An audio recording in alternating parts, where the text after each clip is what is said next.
I'm back in the shop today. I hate to admit it, but life and work got in the way and I didn't get anything done on my aircraft yesterday.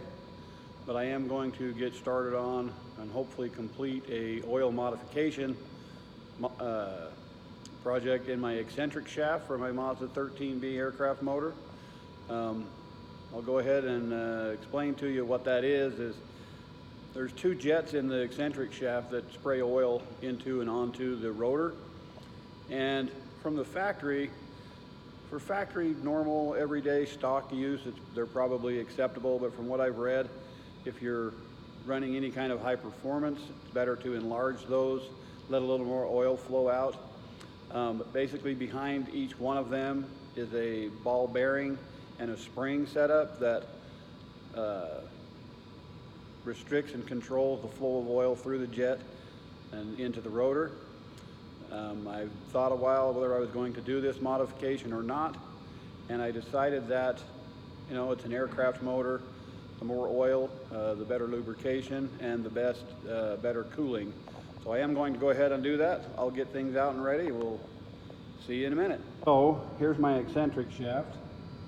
If you'll notice, these are the two jets I'm talking about. There's one right there, and it blows oil out onto this rotor.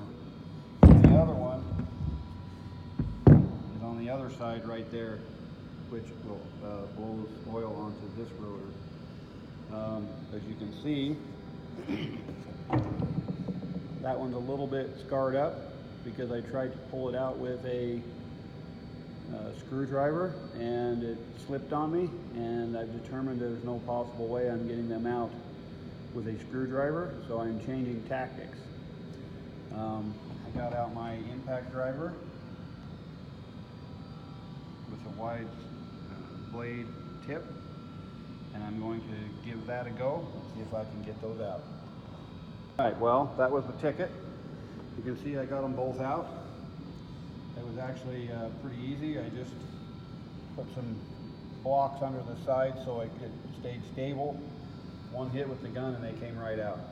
So I can't tell you how glad I am I decided to do this modification, because when I pulled them out, the first thing that was noticeable is there's no spring and no ball bearing that's supposed to regulate the oil flow through these jets in either one, which would not have been good since the orifice in this jet is way too large, would let out way too much oil and greatly reduce my oil pressure. So I am glad I decided to do this modification so I can repair this issue. This goes to show you that when you're getting a motor that you don't know who worked on it before you, it's a good idea to inspect and check everything. The other thing I found is that on the end of these, I don't know if you can see it, but it looks like he hacksawed them off. There's quite a bit of burring in the hole, and I'm not sure what that's all about, but both of them have been cut off with a hacksaw. So I can't finish this modification at this point because I had to get on Atkins Rotary and order 2 new factory jets, and they'll be here in a couple of days, and then I can finish this. But basically, I already had ordered from Carburetors Unlimited some Weber jets, and I'll give you guys the part number, but what the Weber jet has a smaller orifice than this particular jet, and it actually fits and presses into the back of this jet, and then you simply reinstall it, and it puts out more oil and more continuous oil than the factory setting, but not so much that it reduces the oil pressure of your motor. However, from what I've read and what I've researched, if you're going to do this modification, you should make sure you put in the 110-pound oil pressure regulator out of a 3rd generation Mazda. That would be 92 and newer, to increase your oil pressure, to make sure that your overall oil pressure doesn't go down, because it's putting more oil out into these rotors and continuously instead of being able to be controlled. Anyway, that's it for now. I will touch back in when I get the replacement stock jets. So today I got a package in the mail, and it had my new jets, Mazda factory jets for the crank. So I'm going to go ahead and get those put in. Now you can't put them in just them alone. You have to press a Weber carburetor part into them. So I've got it sitting in there right now. Now I'm going to press them in. So here we are at the press. I know this is a little overkill for this little teeny jet, but here we go. We're going to go ahead and press that in.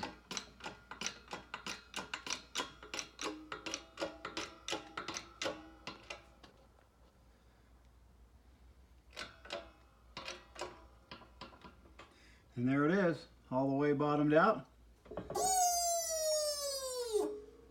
We can go ahead and put that finished down and in the crank and ready to go. So I got these jets pressed in, my new factory jets. I got the Weber jet with the proper hole size pressed in last night. I'm going to go ahead and put those in today. I did already put a little bit of Loctite on. We definitely don't want them falling out. There is no torque spec or any way to torque these down, so I've kind of braced with a piece of wood here and clamped it down to give it a little bit of support, so I can get two hands on this and give it a good snug tightening. The last thing we need is to have those backing their way out.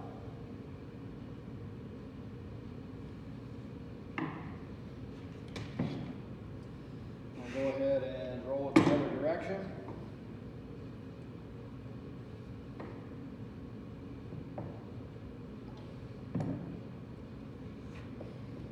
Brace it. Clamp it down.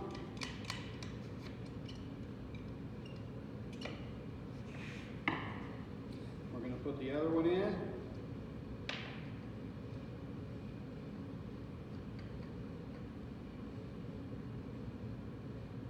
then also give it a good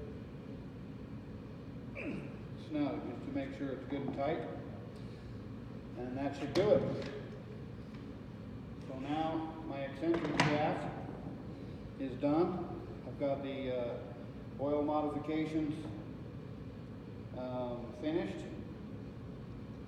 and so it's ready to go in the car. All I'm waiting for now is my seal kit to come. I've ordered those from Rotary Aviation. They should be here in the next few days, and then I can go ahead and put my whole engine together, and then I can start working on my exhaust manifold, my intake manifold, get my turbo set, and all of that kind of stuff. Anyway, I appreciate you following along on my aircraft project. This episode is obviously still working on the motor.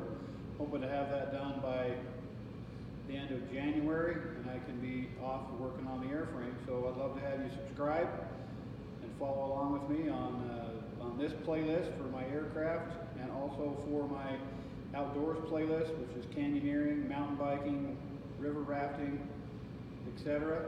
And then also my bus conversion to a motorhome playlist I have.